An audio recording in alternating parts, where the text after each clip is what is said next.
Welcome in to Kosie's Ghost Adventures. Today I got a story for you called 3 Weeks Deep. Here we go. They were supposed to be gone only for the weekend. Sarah and Jake, 2 lovebirds, married for 5 years. God bless their souls. They were adventurers at heart. They left their phones behind, thinking, no big deal, we got this. They packed a light and hiked deep into the woods of the Ash Grove Forest, which was a vast and ancient place with no trails marked on the official maps.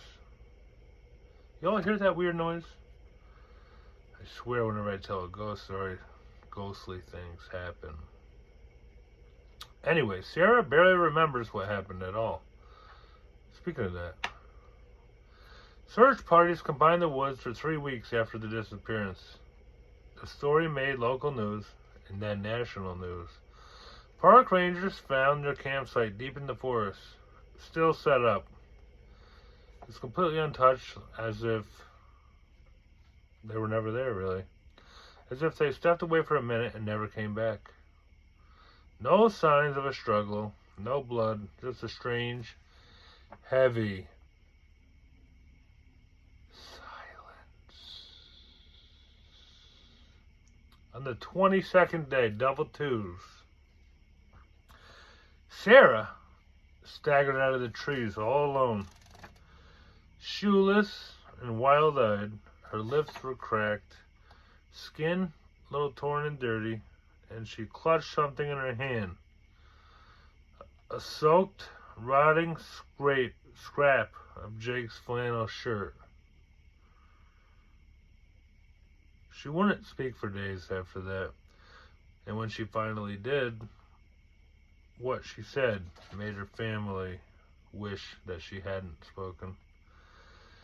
It started the first night. After dinner by the fire, the 2 of them heard something in the woods, okay? At first, Jake just laughed it off. It's probably raccoons. But Sarah had the strange feeling they were being watched the whole time, very closely. She described it as something large, just out of sight. Every time she turned her head, it slipped behind a tree, like it wanted to be seen and not seen all at once. Crazy. The second night, it circled the tent. It did a circle. Not walking, but clicking. Sharp, erratic bursts like long claws. Tapping against bark. Then came a low, wet breathing sound. When Jake looked outside with a flashlight, he swore he saw a pale figure pressed against the tree line, just watching. But when he blinked, it was gone. On the 3rd day, they tried to leave, get out of there together. But sure as shit, every path they took circled back to the same clearing. Trees twisted unnaturally, moss grew in thick strips, forming strange symbols they'd never seen before in their lifetime. Jake carved a mask into a tree. An hour later, they found the same tree ahead of them, again, with 2 marks. Then 3. Something was leading them deeper and deeper. Sarah says Jake changed around the 6th or 7th day, she says. He started talking to something in the woods. She would wake up in the night to hear him whispering beyond the tent. His words real low but reverent. When she dragged him back inside, his eyes were glassy and unfocused. It's beautiful. It's beautiful. It's beautiful, he said once. She's almost there. She said. Sarah never saw her clearly, only the eyes. That's what she saw. A pair of glowing, sunken orbs that hovered high above the ground, looking at them, sometimes near, sometimes far, but for sure they were there. They never blinked. Never, ever blinked.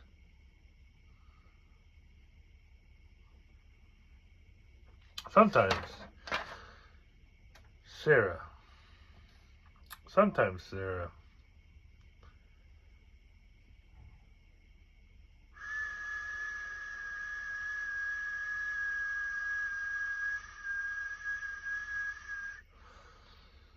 sometimes near, sometimes fair.